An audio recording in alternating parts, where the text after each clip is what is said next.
Hi, on Take 5 this week, we looked at different angles on human identity.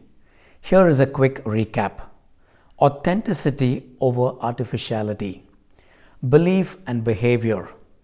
Change versus continuity. Development or intrinsic dignity. Today we look at the angle entertainment and education. Two great pursuits for young people, if not all people, would be education and entertainment. Not surprisingly, there's a great demand for degrees and certifications. We are also living in a very consumeristic society, so much so, even when it comes to God, sometimes we are asking the question, what is in it for me?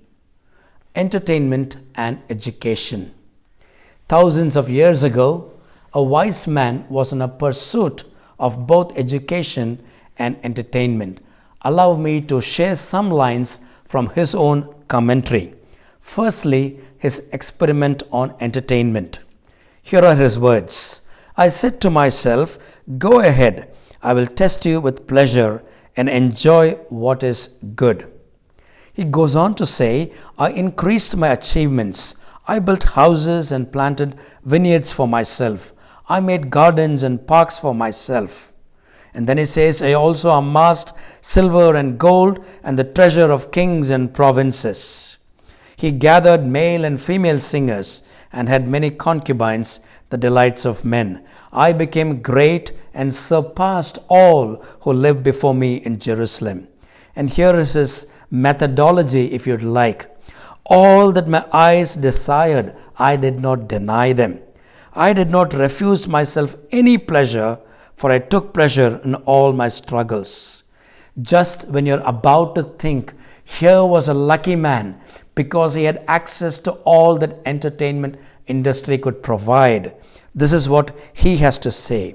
When I considered all that I had accomplished and what I had labored to achieve, I found everything to be a futile exercise, a pursuit after the wind. There was nothing to be gained under the sun. So his search for entertainment came a cropper. Being a wise man, he had plan B.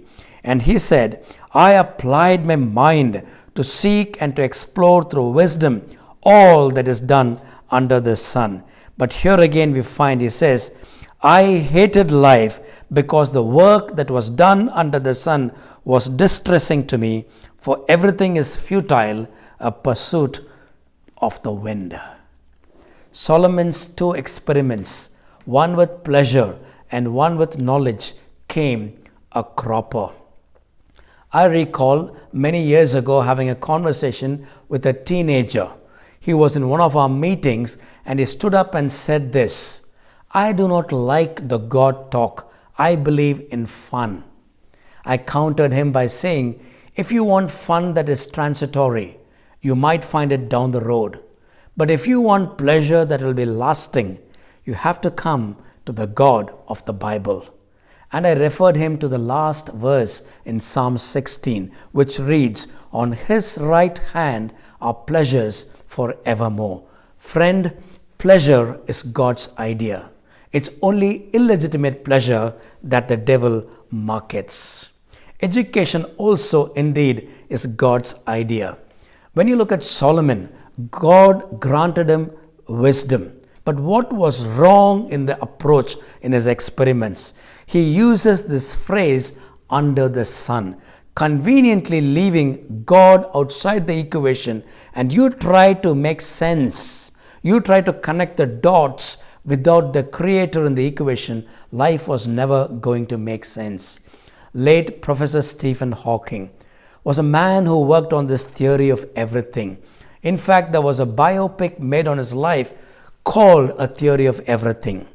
A few years before he died, in one of his blogs, he had this to say. He mentioned the theory of everything might forever be elusive. And then he said this, you and I are not like angels who look at this world from outside. We are part of the universe we are describing, so our theories are self-referencing, and one might expect them to be incomplete or inconsistent. The exact same predicament that Solomon had. When you leave the Maker outside, we do not get an objective view of this universe. May this great God allow us to enjoy life in all our learning, in our service to Him, the way He ordained for us. God bless us and make us a blessing.